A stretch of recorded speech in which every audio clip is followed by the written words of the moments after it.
The afternoon sun beat down on Marcus Webb's face as he wiped the grease from his hands, leaving dark streaks across the red shop rag. 23 years he'd been turning wrenches at Davidson's Auto and Cycle in rural Tennessee, and he could diagnose an engine problem by sound alone. The small garage sat on the edge of town where the asphalt crumbled into dirt roads, where Confederate flags still hung from porches, and where a black man had to watch his step even in 2023. Marcus heard the rumble before he saw it. That distinctive potato sound of a Harley-Davidson engine, but something was off. The rhythm stuttered, missing every fourth beat like a heart with an irregular pulse. He stepped out from under the shade of the garage bay and shielded his eyes against the glare. The motorcycle that pulled into the lot was a beast, a custom Harley with chrome that caught the light like lightning. But it was the rider that made Marcus's stomach tighten. Black leather vest covered in patches, the unmistakable winged skull of the Hells Angels prominent on the back. The man's arms were covered in tattoos that crawled up his neck, disappearing into a wild brown beard streaked with gray. His eyes, hidden behind dark sunglasses, scanned the garage with the wariness of someone accustomed to trouble. Marcus knew the smart play. His boss, Jim Davidson, had made it crystal clear over the years. Certain customers weren't welcome. Bikers, drifters, anyone who looked like they might bring problems. And Hells Angels? That was asking for a visit from the local police, questions from nervous neighbors, maybe worse. Jim had fired Carlos 2 years back just for pumping gas for a guy with too many tattoos. The biker killed the engine, and the sudden silence felt heavy. Marcus stood frozen, his mind racing through calculations. If he helped, he'd likely lose his job. If he didn't, he'd have to look at himself in the mirror knowing he'd turned away someone who needed help. His grandmother's voice echoed in his memory, the woman who'd raised him after his parents died. Character is who you are when nobody's watching, and when everybody's watching too. Got a problem? The biker called out, his voice surprisingly calm, almost gentle. Marcus made his decision. He walked forward, his steel-toed boots crunching on the gravel. Sounds like your fuel injection system. Maybe a clogged injector or a failing pump. Could be your throttle position sensor too. The biker removed his sunglasses, revealing startling blue eyes that crinkled at the corners. Up close, Marcus could see the man was probably in his 50s, weathered by sun and road. You know your bikes. Been doing this since I was 15. Pop the seat, let me check your fuel pump. For the next hour, Marcus worked while the biker watched. The man didn't hover or question, just observed with the patience of someone who understood craft. Marcus found the problem, a fouled injector and a loose connection in the throttle system. Simple fix, but potentially dangerous on the road. You saved me from a breakdown in the middle of nowhere, the biker said as Marcus buttoned everything back up. What do I owe you? $150 should cover it. The man pulled out his wallet and handed over $200 bills. Keep it. What's your name? Marcus Webb. Jake Morrison. They shook hands, Jake's grip firm and calloused. You're good people, Marcus. Not everyone would have helped. As Jake fired up the bike, the engine purred perfectly. He gave Marcus a nod, a small salute, and rolled out onto the highway. Marcus watched him disappear, then turned back to the garage. Jim Davidson stood in the doorway of the office, his face red as a tomato, his considerable belly straining against his tucked-in polo shirt. His expression promised nothing good. My office. Now. The words came out like bullets. Marcus felt his stomach drop. He'd known this moment would come. He just hadn't expected it so soon. He followed his boss inside, where the small room smelled of stale coffee and disappointment, and prepared himself for the conversation that would change everything. Jim Davidson's office was a shrine to small-town success. Faded photographs of him glad-handing local politicians lined the walls alongside his framed business license and a mounted base he'd caught in 1998. The American flag in the corner had gathered dust, and the mini-fridge in the corner hummed constantly, filled with Budweiser that Jim started drinking around 2 every afternoon. Marcus stood in front of the desk, refusing to sit even when Jim gestured to the worn chair. Something about sitting felt like accepting guilt, and Marcus wasn't guilty. He'd done his job, helped someone in need. If that was a crime, then the world was more broken than he thought. Do you know what you just did? Jim's voice started quiet, which was worse than yelling. The quiet meant he was truly angry, not just irritable. Do you have any idea what you've cost me? I fixed a motorcycle, Marcus replied evenly. Same as I've done 1,000 times. That wasn't just some motorcycle. Jim slammed his palm on the desk, making the coffee cup jump. That was a Hells Angel, Marcus. A gang member. Do you know what people will say when word gets around? What the church group will think? What the police will ask me? Marcus bit back his first response. He wanted to point out that Jake Morrison had been more polite than half their regular customers, that he'd paid without complaint, that being in a motorcycle club didn't automatically make someone a criminal. But he'd learned long ago that logic didn't penetrate walls built from prejudice and fear. He needed help, Marcus said instead. His bike was going to fail on the highway. Could have gotten him killed. That's not our problem. Jim stood up, his chair scraping backward. Our problem is maintaining a reputation in this community. My daddy started this business 40 years ago, and we've never had trouble because we know who our customers are. Good, decent people. Church people. Not outlaws and thugs. The word decent hung in the air like smoke. Marcus had heard it before, coded language for people like us. People who looked like Jim, talked like Jim, thought like Jim. Never mind that Marcus had worked here for over 2 decades, that he'd trained 3 generations of mechanics, that he'd kept this place running when Jim's drinking got bad after his wife left. So what now? Marcus asked, though he already knew the answer. Jim sat back down, suddenly looking older and tired. For a brief moment, Marcus almost felt sorry for him. Almost. I can't have you working here anymore, Marcus. I'm sorry, but that's just how it is. The liability alone, if any of his gang buddies show up, if there's trouble, I can't risk it. 23 years, Marcus said softly. 23 years I've been here. I've opened on Christmas when your family was home. I've covered when you were too drunk to come in. I've fixed your mistakes and trained your hires. 23 years, and you're firing me for helping someone. It's not personal. It's completely personal, Jim. Everything is personal. You just don't want to admit it. The silence stretched between them, filled with decades of unspoken truths. Marcus thought about all the times he'd bitten his tongue, ignored the casual racism, the jokes that weren't really jokes, the assumptions about what he could and couldn't do. He thought about his grandmother, about what she'd say right now. She'd tell him to walk out with his head high. I want 2 weeks severance, Marcus said. And a written reference letter. You owe me that much. Jim flinched. 1 week severance. And I'll write that you were a satisfactory employee who left for personal reasons. Satisfactory? Marcus laughed, a bitter sound. I'm the best mechanic you've ever had, and you know it. 2 weeks, and a letter that says I was exemplary. Or I'll make some calls about that insurance fraud from 2019. Jim's face went pale. You wouldn't. Try me. 5 minutes later, Marcus walked out of that office with a check in his pocket and a promise of a reference letter by end of business Monday. He cleaned out his toolbox, each wrench and socket a memory. The socket set his grandfather had given him. The torque wrench he'd bought with his first paycheck. The diagnostic computer he'd purchased himself because Jim was too cheap to upgrade. Young Danny, the apprentice Marcus had been training for 6 months, watched from the corner with wide eyes. What happened, Mr. Webb? Life happened, Danny. Marcus closed his toolbox with a decisive click. Remember this, doing the right thing costs something. Sometimes it costs everything. But you still do it, because otherwise, what's the point? He loaded his tools into his old Ford pickup, the one he'd rebuilt twice over the years. As he pulled out of the lot for the last time, he didn't look back at the garage in his rearview mirror. Looking back meant regret, and Marcus Webb had no regrets about helping Jake Morrison. But as he drove home to tell his wife Denise that he was unemployed at 62 years old in a town with no other mechanic shops, his hands shook on the steering wheel. Doing the right thing didn't always feel victorious. 3 days passed in a fog of job applications and dwindling hope. Marcus sat at his kitchen table, the laptop Denise had bought him 2 Christmases ago open to another dead-end lead. Mechanic jobs in rural Tennessee weren't exactly growing on trees, and at his age, most shops wanted someone cheaper, younger, someone they could mold. Never mind his experience. Never mind his expertise. The world wanted fresh meat, not seasoned veterans. Denise moved around the kitchen, preparing lunch with the efficient grace of 40 years of practice. She hadn't said much about the firing, just pulled him close that first night and whispered, "We'll figure it out." That was Denise, steady as stone when everything else crumbled. "There's a corporate chain opening in Nashville," Marcus said, scrolling through listings. "They are hiring senior mechanics. Would be an hour commute each way." "Then you'll drive an hour," Denise said simply, setting a sandwich in front of him. "Eat. You think better on a full stomach." The knock on the door startled them both.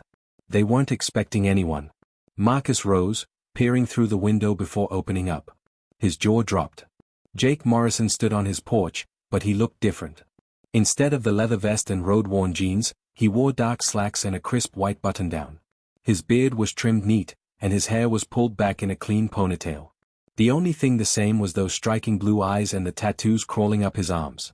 "Mr. Webb," Jake said. "I hope I'm not intruding." Marcus opened the door wider, his mind racing. "How did you find my address?" "Small town, easy to ask around." "I heard what happened. That you lost your job for helping me." Jake's expression darkened. "I needed to know if it was true." Denise appeared at Marcus's shoulder, her presence a reminder of manners. "Come in, please. Can I get you some coffee?" They sat in the living room, the space suddenly feeling smaller with Jake's presence. The biker, or whatever he actually was, accepted the coffee with thanks, then fixed Marcus with a serious look. "Tell me exactly what happened." Marcus did, leaving nothing out. Jim's anger, the accusations, the fear of reputation damage, the firing. He kept his voice neutral, stating facts, but Denise reached over and squeezed his hand when he got to the part about 23 years counting for nothing. Jake listened without interrupting, his jaw tightening with each detail. When Marcus finished, the man set down his coffee cup with careful precision. "I need to tell you something about myself. Something most people don't know." "You're not really a Hell's Angel," Marcus guessed. "Oh, I am. Full patch member, 22 years now. But that's not all I am." Jake leaned forward. "My brother and I inherited our father's company 15 years ago. He's the CEO, runs the day-to-day operations. I'm the COO, though I spend most of my time on the road, meeting with our facilities, checking on operations. The bike and the vest, they're real. But so is my corner office at Morrison Industrial Holdings." The name hit Marcus like a physical blow.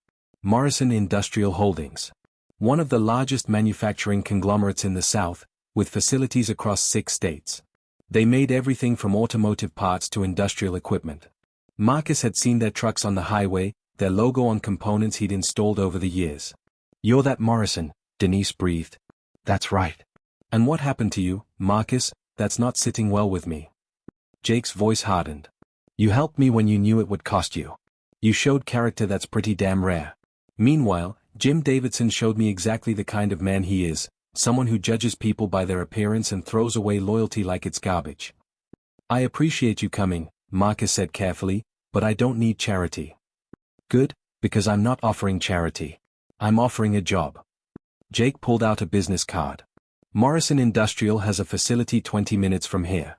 Full mechanical shop, maintains all our equipment, vehicles, everything. We need a senior lead mechanic, someone who can run the entire operation, train the crew, handle complex repairs. The pay is $65,000 a year, full benefits, retirement matching."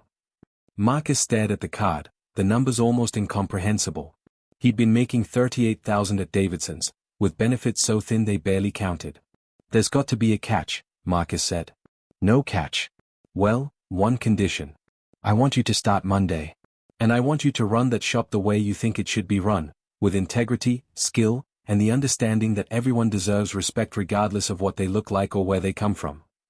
Jake stood, extending his hand. "What do you say, Marcus? Want to work for an outlaw?" Marcus looked at Denise, who had tears streaming down her face, nodding furiously. He looked at the business card in his hand, at the lifeline being offered. Then he looked at Jake Morrison, really looked at him, and saw not a biker or executive, but simply a man who recognized honor when he saw it. "Monday morning," Marcus said, shaking Jake's hand. "I'll be there." Marcus arrived at Morrison Industrial's Tennessee facility 4 to 5 minutes early on Monday morning, his toolbox loaded in the truck bed and his nerves jangling like loose change. The facility sprawled across 20 acres, a maze of warehouses and manufacturing buildings with the main office tower rising like a steel and glass monument to American industry. Security waved him through after checking his name against the list, directing him to Building 7. The mechanical shop was nothing like Davidson's cramped garage. It was a cathedral of industry, with 12 service bays, hydraulic lifts, diagnostic equipment that looked like it belonged in a spaceship, and lighting so bright Marcus could read fine print from across the room. 3 mechanics were already there, watching him with expressions that ranged from curious to skeptical. "You must be the new boss," said a young Hispanic man, wiping his hands on a rag.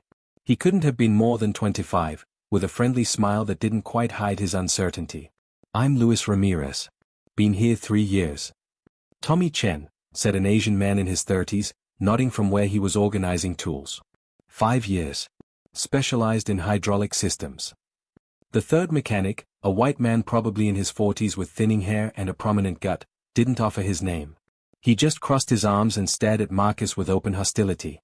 We were told we'd be getting a lead mechanic with experience. They didn't mention they were bringing in some old-timer as a charity case. The words landed like a slap, but Marcus had been dealing with this particular brand of poison his entire life.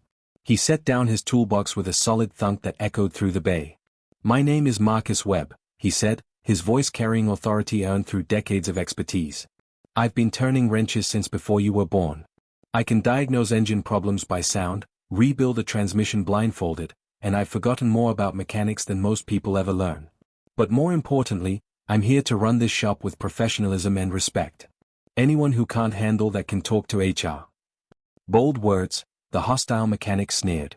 Let's see if you can back them up. What's your name? Marcus asked. Rick Patterson. And I've been running this shop just fine for the last 8 months since our last lead left. Don't see why they needed to bring in outside help. Understanding clicked into place. Rick had been passed over for the promotion, and Marcus was the visible symbol of his failure. This wasn't about race or age, well, maybe it was partly about that, but mostly it was about wounded pride and disappointment. Rick, Luis, Tommy, Marcus said, here's how this is going to work. I'm not here to step on anyone's toes or prove I'm better than you. I'm here because Morrison Industrial needed someone to lead this shop, and they chose me. But a shop only works when everyone respects each other's skills and pulls their weight. So let's start fresh. Show me what you've got, show me what needs fixing, and let's build something worth being proud of. Before anyone could respond, an alarm clacks through the facility. The manufacturing floor needed emergency maintenance. A critical conveyor system had failed, threatening to shut down an entire production line. Every hour of downtime cost the company thousands of dollars. That's a level 1 emergency, Tommy said, already grabbing tools. We need to move now. They raced to the production floor, where a massive conveyor system had ground to a halt. Workers stood idle while supervisors shouted into radios. Marcus assessed the situation in seconds. The main drive motor had seized, but the problem wasn't the motor itself. The mounting brackets had failed, throwing everything out of alignment and causing the motor to bind. We need to realign the entire drive system, Marcus said, his mind already calculating angles and tolerances. Tommy, you're on hydraulics. Get me 2 jacks positioned here and here. Luis, I need you to unbolt these 12 mounting points, but not all at once. We'll do them in sequence to maintain stability. Rick, get on that crane control. When I give the signal, you're going to lift 3 inches, hold, then lower 2 inches. Precision matters here. For the next 90 minutes, Marcus orchestrated the repair like a conductor leading an orchestra. He worked alongside his crew, his hands moving with the confidence of experience, calling out instructions and adjustments. When Rick made a mistake with the crane, Marcus calmly corrected him without criticism. When Luis struggled with a stubborn bolt, Marcus showed him a trick with leverage and heat. They got the conveyor running again, alignment perfect, motor purring. The production supervisor nearly wept with relief. Back in the shop, covered in grease and sweat, the 4 mechanics looked at each other with new understanding. Rick uncrossed his arms, his hostility replaced by something that might have been grudging respect. That was impressive, he admitted quietly. The way you read that whole system, knew exactly what to do. I would have replaced the motor. That's why experience matters, Marcus said without gloating. Not because I'm smarter, but because I've made every possible mistake already and learned from them. Now you've seen how to handle a misalignment failure. Next time, you'll know. Luis grinned. Mr. Webb, I think we're going to learn a lot from you. Call me Marcus. And yes, we're all going to learn from each other. That's how good shops work. The rest of the day passed in a blur of routine maintenance, training sessions, and Marcus learning the facility's systems. When 5 o'clock came, Rick approached Marcus with something that looked like it pained him. I was wrong this morning, Rick said. About the charity case comment. That was out of line. We all have bad days, Marcus replied. Tomorrow's a fresh start. As Marcus drove home that evening, the sunset painting the sky in shades of orange and gold, he called Denise on the hands-free system. How was it? She asked immediately. Different, Marcus said, unable to keep the smile from his voice. Really different. I think this might actually work out. 3 months into his new position, Marcus had transformed the mechanical shop into something special. Efficiency was up 30%, equipment downtime was down by half, and the crew worked together like a well-oiled machine. Louis was studying for his master certification. Tommy had developed a predictive maintenance program that saved thousands in emergency repairs, and even Rick had thawed completely, often seeking Marcus's advice on complex problems. On a Thursday afternoon in late autumn, Marcus was deep in the engine compartment of a front-end loader when Louis called out, "Boss, someone's here to see you." Marcus extracted himself from the machinery, wiping his hands, expecting maybe a parts supplier or a supervisor from the production floor. Instead, he found himself face to face with a man who looked like an older, more polished version of Jake Morrison. Same blue eyes, same strong jawline, but wearing a suit that probably cost more than Marcus's truck and carrying himself with the confidence of someone who'd never questioned his place in the world. Marcus Webb. The man extended his hand. "I'm David Morrison, CEO of Morrison Industrial Holdings. I believe you've met my brother Jake." The shop went dead silent. Everyone knew who David Morrison was, his portrait hung in the main lobby, and his signature was on every paycheck. Having him standing in their mechanical shop was like having the president drop by a local diner. "Mr. Morrison," Marcus said, shaking his hand firmly despite the grease stains he'd just transferred. "What brings you to our corner of the operation?" "You do, actually. Can we talk in private?" They walked to the small office adjoining the shop, little more than a glass-walled cubicle with a desk and a few filing cabinets. David Morrison closed the door and got straight to the point. "I heard an interesting story from Jake about how you two met," David said, settling into the chair across from Marcus's desk. "About a mechanic who helped a Hell's Angel and got fired for it. About integrity costing you everything." "Your brother exaggerates," Marcus replied carefully. "I just did my job." "No, you did more than your job. You did the right thing when the easy thing would have been to turn him away." David leaned forward. "Marcus, I'm going to be honest with you. When Jake told me he'd offered you this position, I was skeptical. Not because of your qualifications, your work speaks for itself. But because he made the decision emotionally, out of gratitude and anger about what happened to you. I worried we'd hired someone who'd be a symbolic gesture rather than a genuine asset." Marcus felt his jaw tighten. "And now? Now I'm here to tell you I was wrong. In 3 months, you've turned this facility's maintenance operation around completely. Your crew's morale is the highest it's been in 5 years. Equipment reliability is exceptional. But more than that, I've been watching how you lead. You train instead of criticize. You respect your crew. You build people up instead of tearing them down." David pulled out a folder from his briefcase.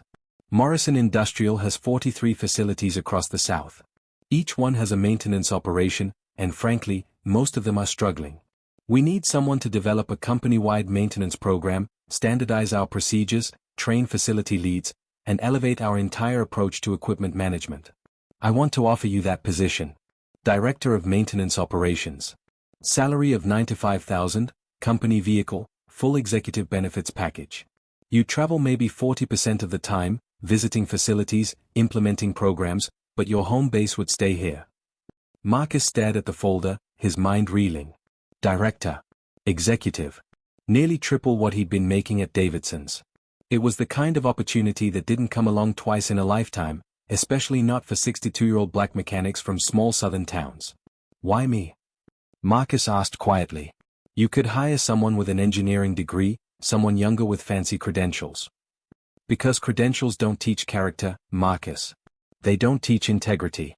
And they sure as hell don't teach leadership." David's voice carried conviction. "My father built this company on the principle that you hire good people and let them do great work. You're good people. The question is, are you ready to do great work on a bigger scale?" Through the glass wall, Marcus could see his crew watching nervously, probably wondering if he was being fired. He thought about how far he'd come in 3 months, about the satisfaction of building something meaningful. Then he thought about expanding that impact across 43 facilities, training dozens of mechanics, implementing systems that would last for years. He thought about Jim Davidson, who'd thrown away 23 years of loyalty out of fear and prejudice.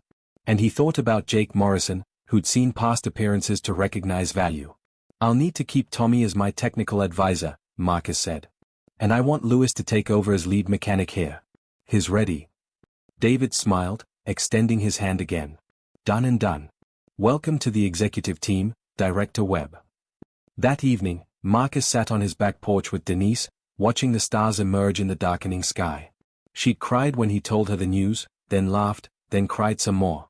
Now they sat in comfortable silence, her hand in his, processing how dramatically their lives had changed. You know what the crazy part is? Marcus said softly. If Jim hadn't fired me, I'd still be at that garage, making poverty wages, accepting scraps. Getting fired was the best thing that ever happened to me. No, Denise corrected gently. Helping Jake Morrison was the best thing that happened to you. Getting fired was just the consequence. You could have chosen bitterness or regret, but you chose to keep being who you are, someone who does the right thing regardless of cost. Grandma would have liked this story, Marcus mused. She would have loved it. And she would have told you what I'm about to tell you. Don't you dare let this go to your head. You're still taking out the trash on Thursdays, Director Webb. Marcus laughed, pulling his wife close. Somewhere out on the highway, a motorcycle rumbled past, that distinctive Harley sound carrying on the night air. Marcus smiled, remembering a hot afternoon when he'd made a choice that changed everything, when he'd chosen compassion over caution, integrity over security. In a world that often rewarded cynicism and self-preservation, Marcus Webb had gambled on kindness. And kindness, it turned out, had paid dividends he never could have imagined. The American dream wasn't dead. Sometimes it just needed a good mechanic to get it running again. Sometimes it roared up on a Harley-Davidson, wearing a leather vest and tattoos, offering a second chance to someone who'd earned it through nothing more complicated than being decent when decency cost him everything. And sometimes, Marcus thought, watching the stars multiply overhead, sometimes the universe recognizes good people and finds a way to reward them. Not always immediately, not always obviously, but eventually. Justice might be blind, but karma had 20/20 vision. He'd been a mechanic for 4 to 7 years. Now he was a director. But more importantly, he was still Marcus Webb, the man who'd help a stranger on a broken-down bike, consequences be damned.